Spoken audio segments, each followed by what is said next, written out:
Welcome to the Depth Dive. Today, we're plunging into a topic, well, it's absolutely crucial for anyone navigating the professional world or maybe looking to invest in a dynamic economy. We're talking about human resources, employment, and the fascinating, sometimes challenging landscape of the Saudi Arabian job market. It's a field undergoing rapid transformation, and understanding its dynamics, well, it can profoundly shape your career journey or investment decisions. Our mission today really is to unpack the complexities of HR practices in Saudi Arabia.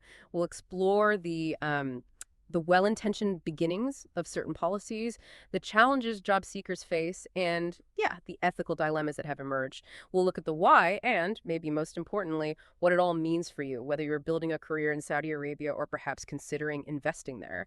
And for investors specifically, we really aim to shed some light on the stereotypes, the scams, and the let's call them games, played by some individuals for personal gain, often, at the expense of the company's well-being. But for everyone, we also want to highlight the often overlooked benefits for companies that genuinely hire Saudis. They can actually be more cost-effective, offer vital cultural awareness, and importantly, come with significant government support. It's good to be here to share these insights. My own legal background, it really started with practical, on-the-ground experience, which I think provides a crucial foundation for understanding the real impact of these systems. Today, hopefully, we can connect the dots between policy, practice, and the human element. Okay, great. So let's dive in. Let's start with the ideal versus the reality of HR localization, known as Saudization. What was the original vision, the noble vision behind it? Well, the initial rationale behind localizing HR roles in Saudi Arabia was quite straightforward and, yes, noble. The core concept was really for Saudi HR professionals to genuinely support and elevate their fellow citizens within the private sector. It was envisioned as a way to foster community, mutual benefit, and national unity right there in the workplace. The idea was that members of the same society would look out for each other, lift each other up. That sounds powerful, logical, really, on paper. So where did this well-intentioned vision start to diverge from reality? What happened? Unfortunately, what often happened was personal interests began to supersede the public welfare. Instead of focusing on that collective good, sometimes individuals within HR departments start prioritizing their own gain or the gain of their close circle. This meant hiring based perhaps on connections over merit or, protecting underperforming associates who were part of their inner circle. And this naturally eroded trust and productivity. It ultimately harmed the job market for everyone, including, future generations. It created these unforeseen long-term consequences. And why HR roles specifically? Why were they targeted so early on for Saudization? What was the perception of those jobs back then? They were largely perceived as, well, simple, maybe routine administrative positions. The general view was they didn't require high-level specialized skills, not like, say, medicine or engineering. HR tasks are often seen as just, issuing template-driven documents, salary certificates, leave requests, that sort of thing. This perceived simplicity made them seem like low-hanging fruit for rapid localization. Easy wins, perhaps. It feels like that perception is changing fast now. You've mentioned that globally there's sometimes a view of HR roles being more suitable for women, citing a prophetic saying about individuals being facilitated for what they were created for. How does that intersect with the shifts in Saudi HR? Right. For a long time in Saudi Arabia, men were largely the primary, sometimes only, option for these roles. But now, with the really rapid empowerment of women entering the workforce in significant numbers, men face direct competition. The market now expects men in these roles to really develop their skills, to evolve beyond just those routine template-driven tasks. Because as you hinted, those basic functions are increasingly being automated. So continuous upskilling, moving towards strategic thinking and leadership, that's become essential for anyone wanting a sustainable career in HR now. And yeah, that brings us right to a huge disruptor, automation. Even before AI became such a big buzzword, how did automation start changing HR? Oh, profoundly. Automation has fundamentally reshaped HR.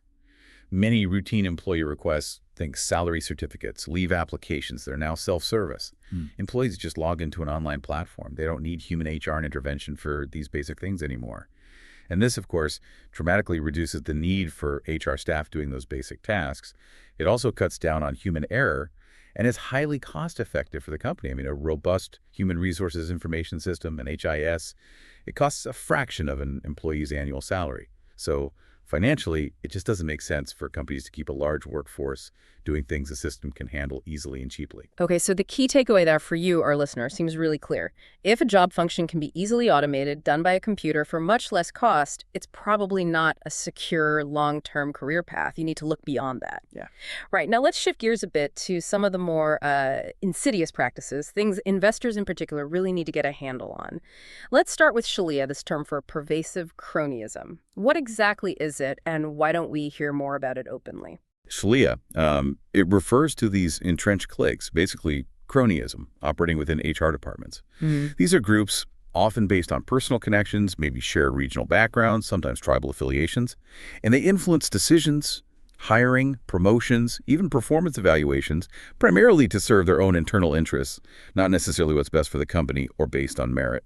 As for why it's rarely discussed openly, there's a pervasive fear, honestly, fear of reprisal, fear of being blacklisted, or just losing opportunities if you speak out against these powerful internal networks. That silence is really telling, isn't it? So what's the impact of these cliques on, say, the company's bottom line, its output?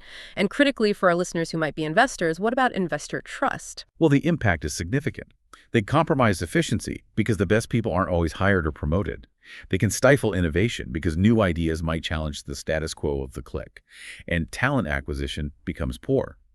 For investors, this fosters mediocrity over excellence and fairness.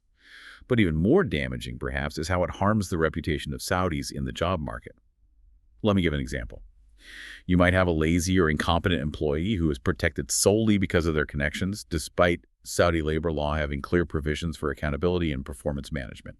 This protection, driven by Sharia, creates this deeply damaging misconception among foreign employers that, oh, you can't easily terminate a Saudi employee under the law.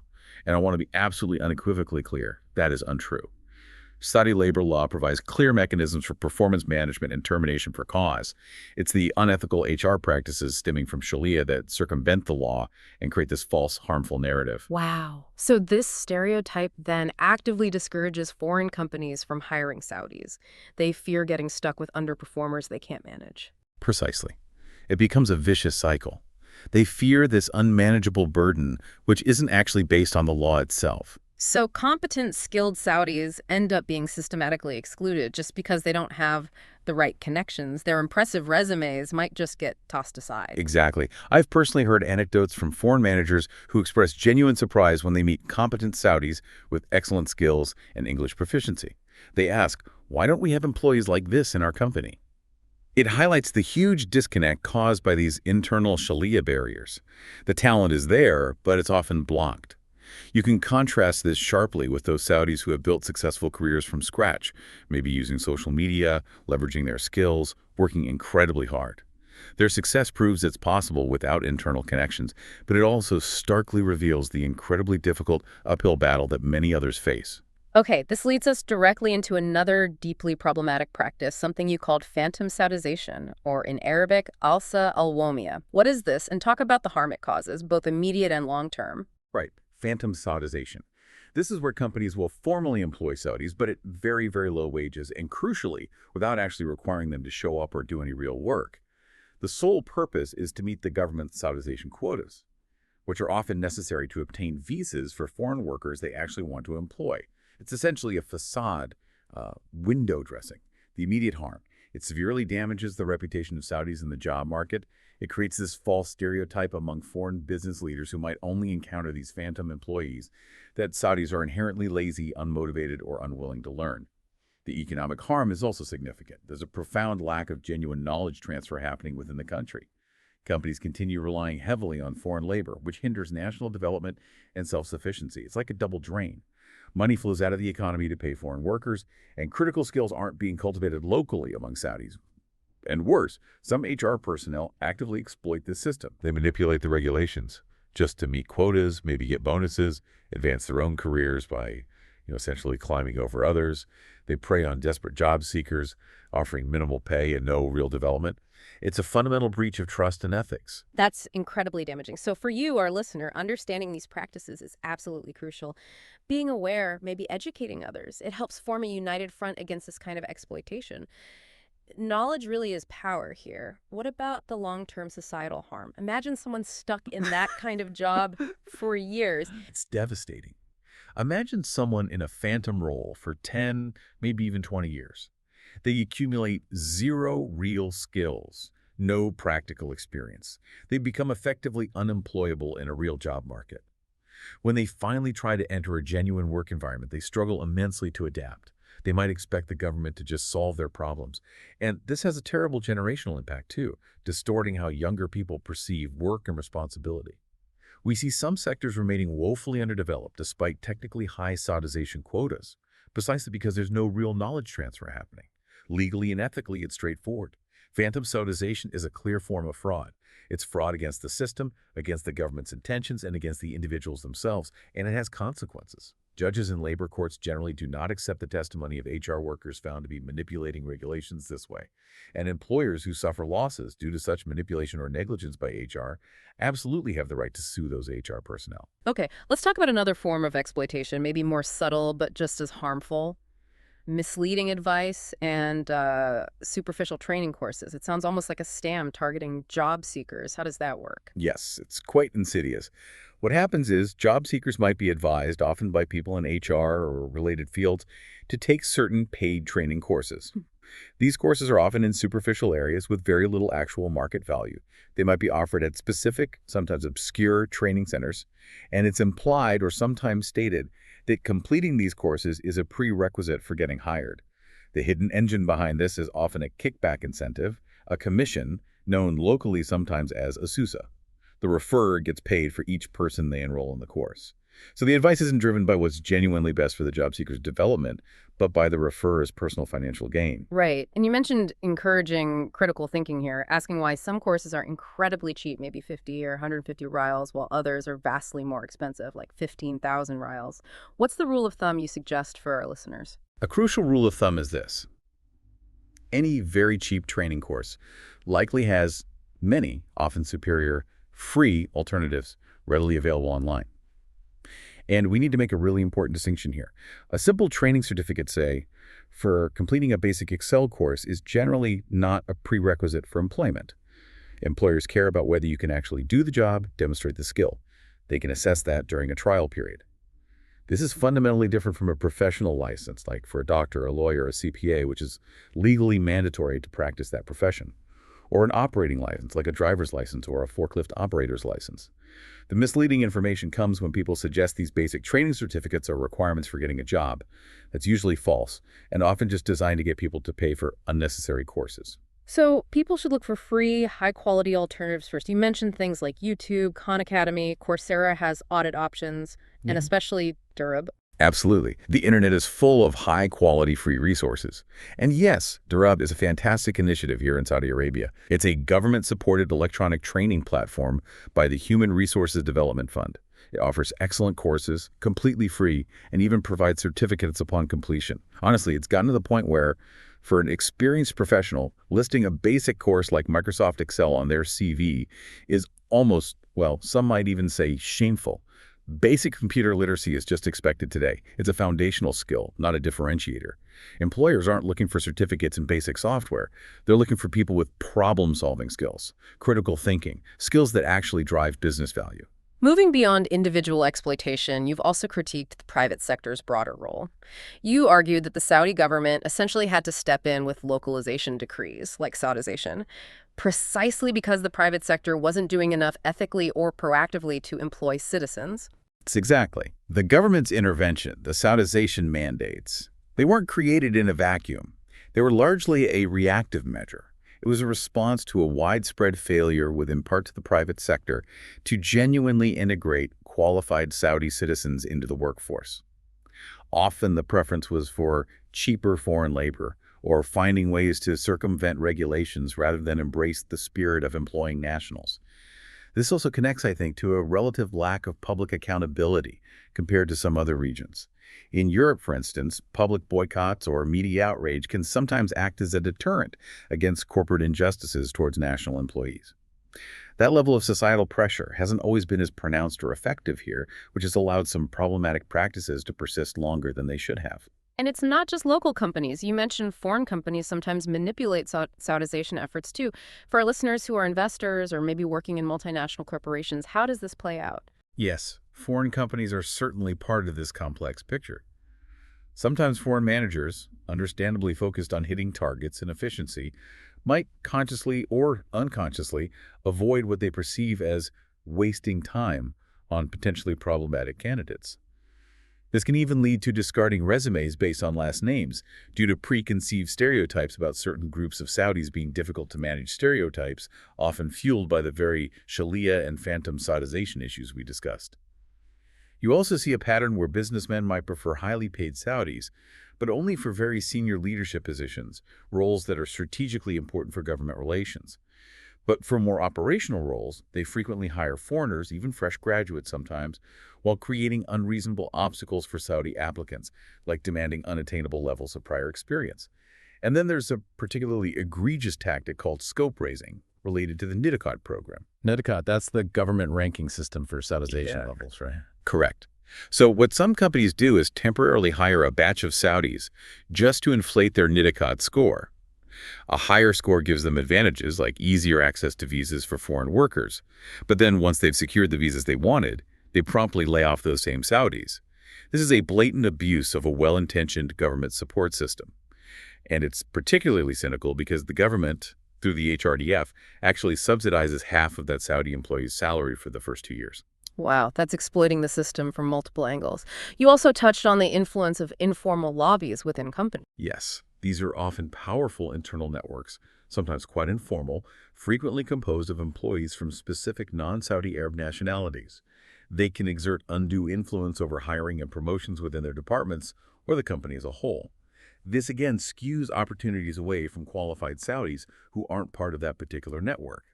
As a consequence, you often see Saudis relegated to roles with less impact or growth potential, like the traditional mulkab, the government liaison role, whose function is rapidly diminishing anyway, thanks to e-government services, or maybe housing supervisor, roles that don't offer much career progression.